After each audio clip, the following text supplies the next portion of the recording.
First Contact's Price. Dr. Nasreen Patel stood before the massive radio telescope array in Chile's Atacama Desert, her hands trembling as she studied the recurring pattern of signals. After 15 years of searching the stars for signs of intelligent life, she had finally found it, a distress signal, clear and unmistakable, coming from a point near Alpha Centauri. The message was simple: help. Under attack.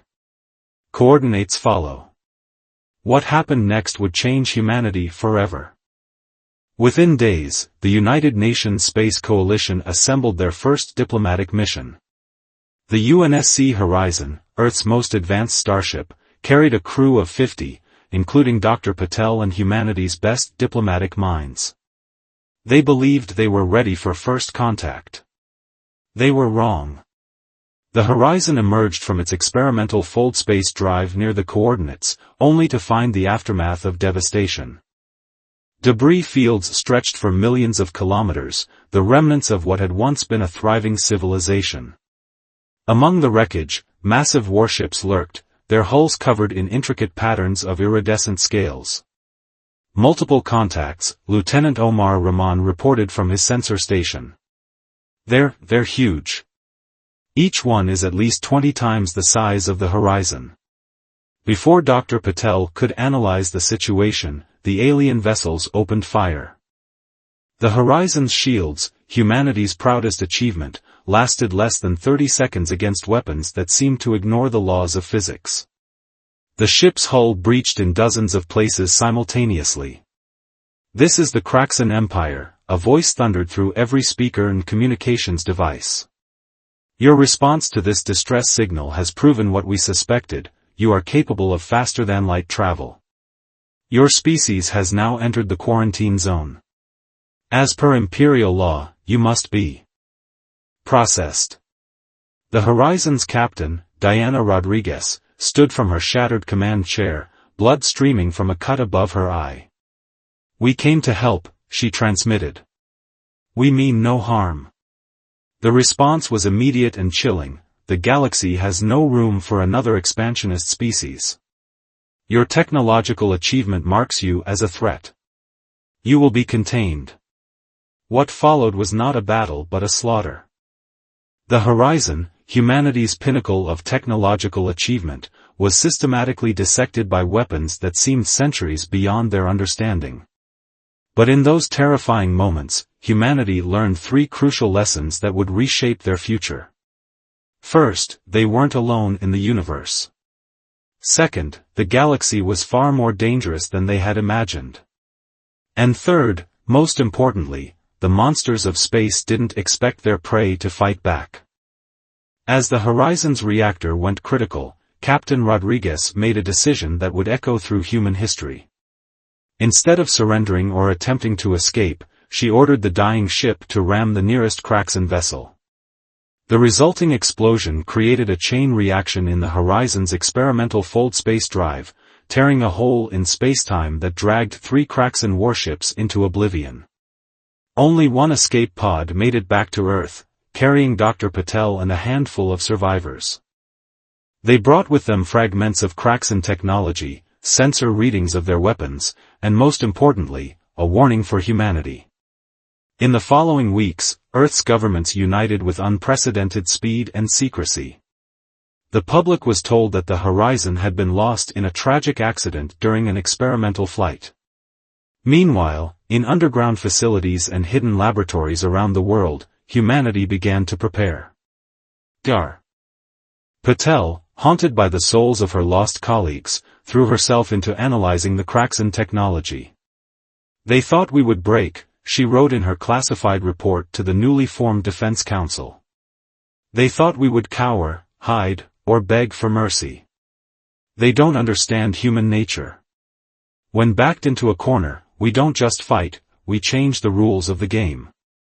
As the first part of Earth's transformation began, a message was transmitted to every research facility and military installation: we have 5 years before they find us. 5 years to become something they never expected. 5 years to ensure that humanity's first war among the stars will also be our last. In the depths of secure bunkers, humanity's greatest minds gathered. They weren't just preparing for war, they were preparing to become something new. Something that would make even the Kraxan Empire regret their assumption that humanity would be easy prey. The silent years were about to begin, and with them, the most dramatic transformation in human history. The silent years. Admiral Jun Takashi stood in the heart of Project Prometheus, a vast underground complex beneath the Mariana Trench. 5 kilometers of ocean water provided the perfect shield for humanity's greatest secret, the integration of salvaged Kraxan technology with human ingenuity. "Show me the latest test results," he commanded, his weathered face illuminated by holographic displays. The chamber hummed with activity as researchers and military personnel worked tirelessly on humanity's transformation. Dr. Patel's breakthrough had changed everything. By studying the Kraxan weapon fragments, she had discovered that their technology wasn't more advanced, it was fundamentally different.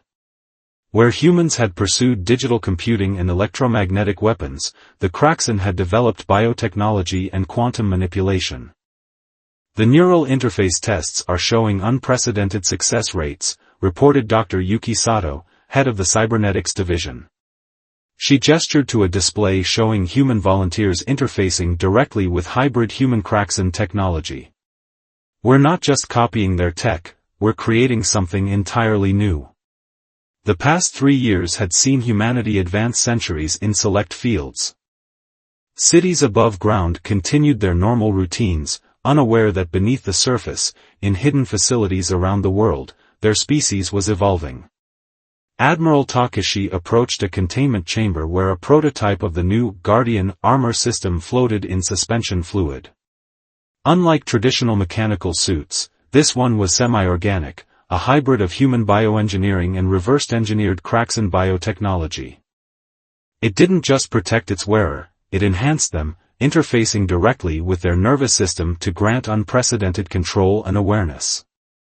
The latest simulation results, Admiral, Lieutenant Rima Pori announced, bringing up combat footage.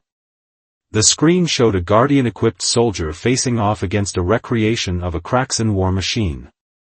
Where the horizon had been helpless, this hybrid warrior moved with impossible speed, their armor adapting and evolving mid-combat. But humanity's preparation wasn't limited to weapons and armor. In secure facilities across the globe, millions of civilians underwent voluntary genetic optimization. Nothing dramatic enough to be visible, just subtle improvements to radiation resistance, bone density, and neural plasticity. Humanity wasn't just preparing for a war, they were preparing for survival among the stars. "Sir," a young analyst interrupted, "we've detected unusual activity at the edge of the solar system.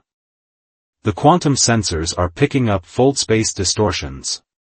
Takashi's expression hardened. They had estimated 5 years before the Kraxan found them. It had been just over 3. "Show me." The holographic display shifted to show the outer solar system. Strange ripples in spacetime indicated incoming ships, far more than they had anticipated. But humanity wasn't the same civilization that had lost the horizon. "Implementation Order Sigma," Takashi commanded, his voice calm but firm. Across the globe, hidden facilities activated. Orbital defense platforms, disguised as communication satellites, powered up their hybrid weapons systems. Beneath the surfaces of Mars and Europa, automated factories began producing ships and weapons at maximum capacity. In the Gobi Desert, the first wave of Guardian soldiers emerged from their training facilities. Their armor, a seamless blend of organic and mechanical components, pulsed with internal light. These weren't just soldiers, they were the first of a new kind of human, evolved to face the challenges of a hostile galaxy. "All stations, this is Admiral Takashi," his voice echoed through every secure facility on Earth. "For 3 years, we have prepared in silence. We have taken their technology and made it our own. We have evolved, adapted, and grown stronger. They expect to find the same helpless species they encountered before. Instead, they will find humanity transformed. In orbit, the first Kraxan scouts appeared, their massive ships distorting space around them. They immediately began scanning Earth, probably expecting to find a primitive civilization cowering in fear. Instead, they found something unexpected. Humanity's orbital defense grid activated, revealing weapon systems that matched and exceeded Kraxan technology. From hidden bases across the solar system, ships of human design but alien inspiration emerged, their hybrid technology a perfect fusion of two civilization strengths. "Send the message," Takashi ordered. Across every frequency the Kraxan used, in their own language, Earth broadcast its response: "You thought we would hide. You thought we would cower. Instead, we learned. We evolved. We became something new. This is your only warning, leave, or face humanity reborn." The Kraxan ships hesitated, their sensors detecting technology they recognized but couldn't quite understand. In those crucial moments, humanity revealed just how much they had changed. They weren't victims anymore, they were survivors, innovators, and warriors. The silent years were over. The time for humanity to show its true nature had begun. As the first shots were fired in Earth's orbit, Admiral Takashi watched with grim satisfaction. The Kraxan had wanted to contain humanity, to prevent them from joining the galactic community. Instead, they had forced humanity to become something unprecedented, a species that could adapt and evolve faster than any in known space. The real question wasn't whether humanity would survive, but what they would become in the process of securing their place among the stars. Breaking chains. Zara Okafor's guardian armor shifted colors to match the crystalline walls of the Thysian slave mines. Through her neural interface, she could feel every vibration in the surrounding rock, every movement of the guards above. The Kraxan never expected anyone to infiltrate their most secure mining facility. They certainly never expected a human. 3 months had passed since humanity's dramatic revelation to the galaxy. The Kraxan assault on Earth had failed spectacularly, their biotech weapons proving ineffective against humanity's hybrid defenses. But Zara and her team weren't here for revenge. They were here because of a discovery in the Kraxan databases seized during the battle.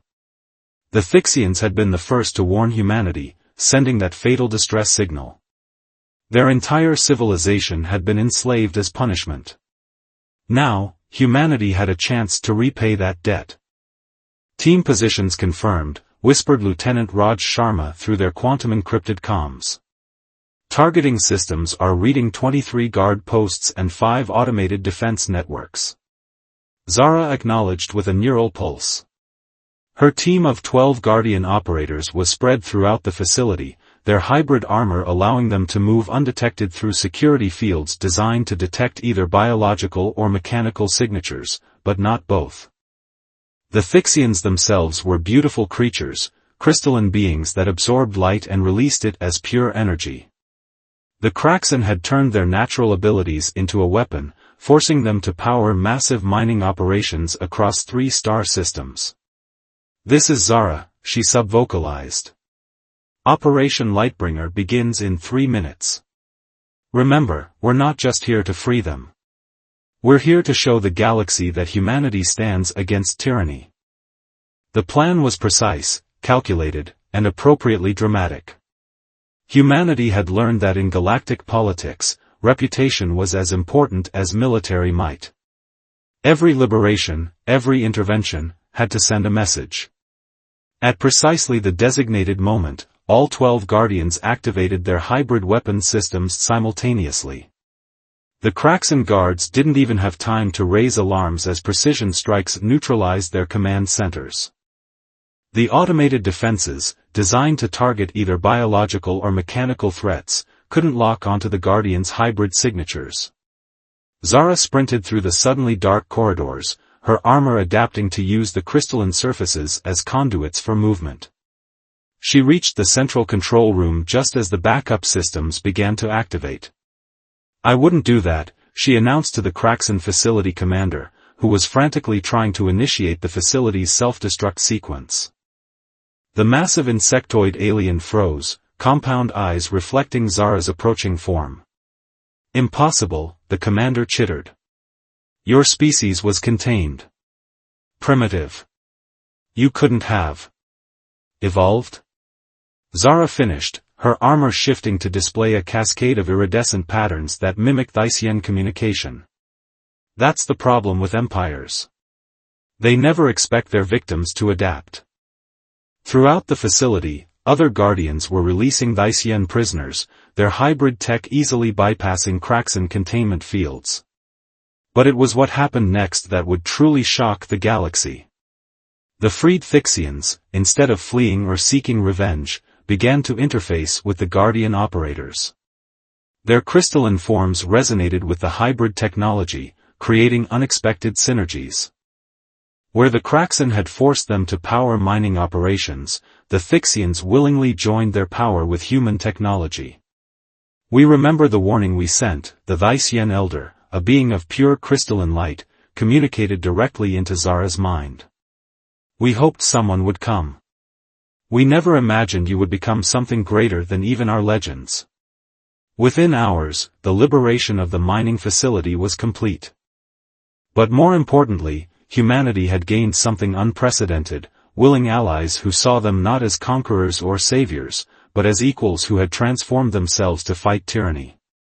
News of the liberation spread rapidly through hidden quantum channels across the galaxy.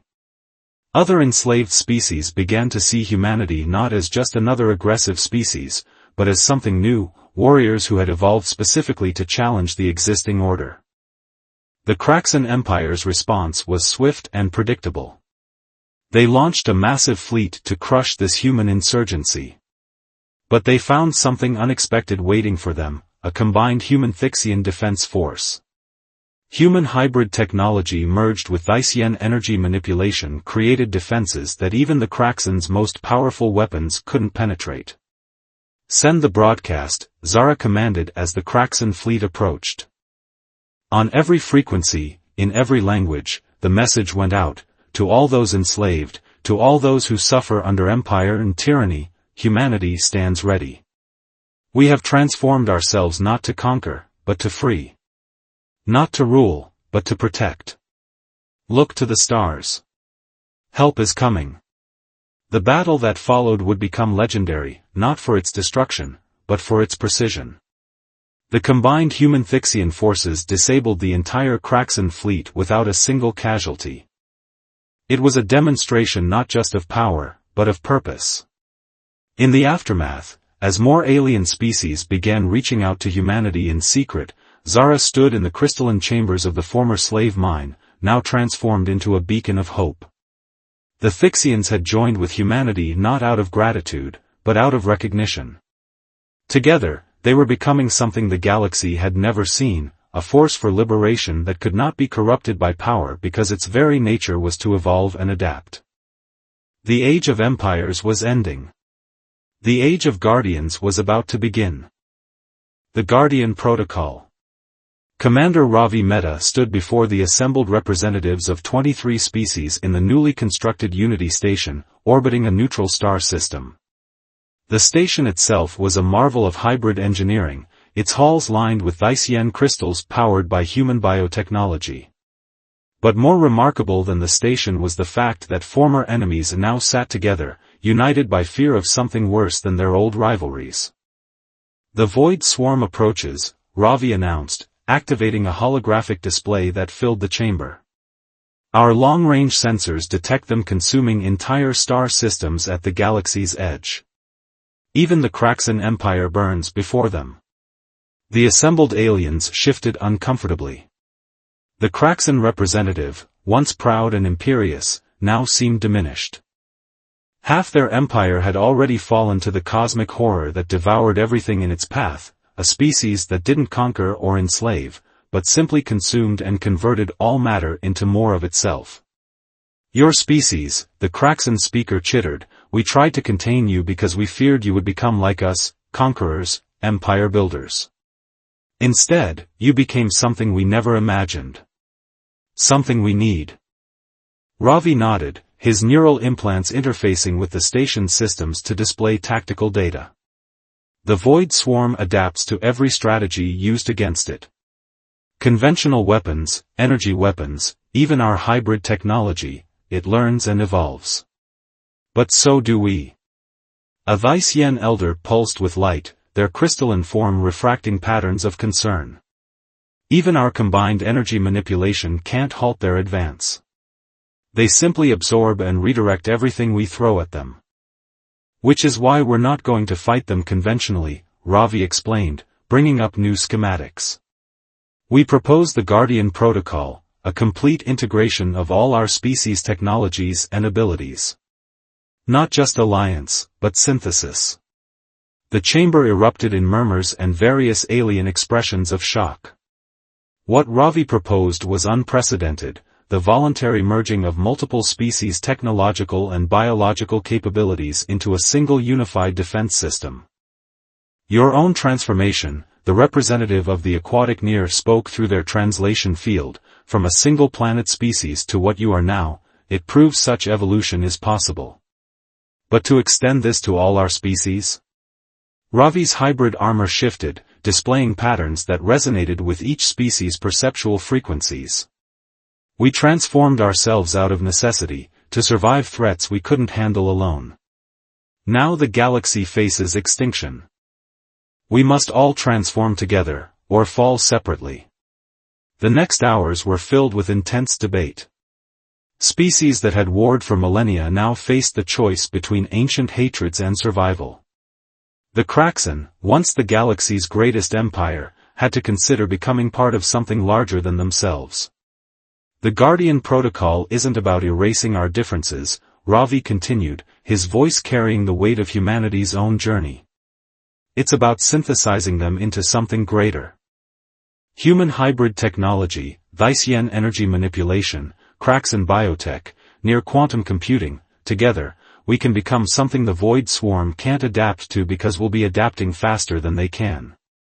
A silence fell over the chamber as the implications sank in. On the holographic displays, another star system vanished into the advancing Void Swarm. Time was running out. The Kraxan speaker rose first, their massive form casting shadows in the crystalline light. We built an empire because we believed strength came from dominance. You humans proved us wrong. Strength comes from transformation, from evolution. The Kraxan Empire votes to accept the Guardian Protocol. One by one, the other species joined. Ancient enemies clasped appendages or exchanged energy signatures in agreement. The galaxy's first truly unified defense force was about to be born. Begin the integration, Ravi commanded. Throughout Unity Station, specialized chambers activated. Representatives of each species entered voluntary transformation pods, allowing their bodies and technology to be enhanced with a combination of all their collected knowledge and capabilities. The first to emerge was a Kraxan warrior, their chitinous armor now interlaced with human hybrid tech and Vice-Yen crystals. They moved with impossible grace, their form shifting between solid and energy states at will. Next came others, each species maintaining their core identity but enhanced by the strengths of all. Ravi himself entered the final chamber, emerging as something that embodied humanity's greatest achievement, not conquest, not dominance, but the ability to bring unity through transformation. His hybrid armor now pulsed with the combined energy of 23 species technologies, each enhancing the others in ways none had imagined possible. As the newly transformed representatives gathered in the central chamber, long-range sensors detected the Void Swarm changing course, as if sensing the emergence of something new. But this time, the galaxy was ready. Not as separate species fighting alone, but as something unprecedented, a unified force of constant evolution and adaptation. The Guardian Protocol wasn't just a defense strategy. It was the next step in galactic evolution, proof that even the oldest of enemies could transform themselves into something greater when faced with extinction. Humanity had started this journey alone, but they would finish it as part of something far greater than themselves. Guardians rising. The first contact between the Guardian Protocol forces and the Void Swarm occurred in the Helio sector, where 1,000 transformed warriors faced an enemy that had devoured entire civilizations. Among them was Dr. Nasreen Patel, the woman who had first heard the Thysian distress signal years ago. Now she commanded Unity Station's science division, her body and mind enhanced by the combined knowledge of 23 species. "They're adapting to our initial attack patterns," she reported, watching through quantum-linked sensors as the battle unfolded. "But so are we." The Void Swarm, a writhing mass of dark matter and corrupted spacetime, had never encountered anything like the Guardian forces. Each warrior was a perfect synthesis of multiple species' technologies and abilities. When the swarm adapted to one approach, the Guardians simply shifted to another, their hybrid nature allowing them to evolve strategies faster than their enemy could counter them. Admiral Takashi, his form now a seamless blend of human innovation and alien enhancement, led the first wave. His battle group included former Kraxan warriors, their biological weapons now merged with human hybrid tech and Thysian energy manipulation. Where once they had fought each other, now they moved as one, their combined abilities creating defense patterns that the Void Swarm couldn't penetrate. Pattern shift, Takashi commanded through the neural network that connected all Guardian forces. The entire battle group transformed simultaneously, their bodies and weapons reconfiguring to exploit weaknesses they had discovered in the swarm structure. The Void Swarm reacted with unprecedented speed, but for the first time since it had emerged from the galaxy's dark edges, it found itself facing an enemy that could adapt faster than it could. Every time it evolved a new defense, the Guardian forces had already moved on to a different attack strategy. From Unity Station, Zara Okafor coordinated with newly transformed liberation forces across the galaxy. What had started as humanity's response to tyranny had evolved into something greater, a unified force that protected all sentient life. The former slave species they had freed now fought alongside their liberators, each bringing unique perspectives and abilities to the collective. Multiple swarm entities attempting to breach Sector 7, reported a Thysian commander, their crystalline form now enhanced with organic technology. Deploying countermeasures. The battle raged across multiple star systems, but this wasn't a war of attrition. It was a race of evolution, of adaptation, and the Guardian forces had an advantage the Void Swarm hadn't anticipated: unity in diversity. Each species contributed not just their technology but their way of thinking, their unique approaches to problem-solving. Commander Ravi Mehta, monitoring from the front lines, detected a pattern in the swarm's movements. They're not just consuming, he realized. They're learning. They're trying to understand us. This insight led to the war's turning point. Dr. Patel, working with a team of enhanced scientists from multiple species, developed a new approach. Instead of trying to destroy the swarm, they would attempt to communicate with it, to understand its nature and purpose. Through their combined technologies, they discovered something unexpected: the Void Swarm was an ancient defense system gone rogue, created by a long-vanished species to protect against threats that no longer existed. It had been consuming civilizations not out of malice, but out of outdated programming. The final battle wasn't fought with weapons but with understanding. The Guardian forces, led by Dr. Patel and Commander Mehta, initiated a massive quantum interface with the swarm's core consciousness. Through their combined knowledge and capabilities, they rewrote its ancient protocols, giving it something it had never had before: choice. The Void Swarm didn't die or surrender. Instead, it transformed, just as the galaxy's species had transformed themselves. Under the guidance of the Guardian Protocol, it became a force for creation rather than consumption, helping to rebuild what it had destroyed. Years later, as new species joined the Guardian Protocol and the galaxy entered an unprecedented age of peace and cooperation, Dr. Patel stood in Unity Station's observation deck, watching ships from 100 worlds move through space. Each vessel was unique, yet all were connected by the technologies and principles that humanity had helped pioneer. "We thought we were preparing for war," she mused to Admiral Takashi, who had become one of the protocol's chief architects. Instead, we were preparing to become something more: teachers, mediators, protectors. The galaxy had changed, and humanity had been the catalyst. Not because they were stronger or more advanced, but because they had faced their fears by choosing to evolve rather than dominate.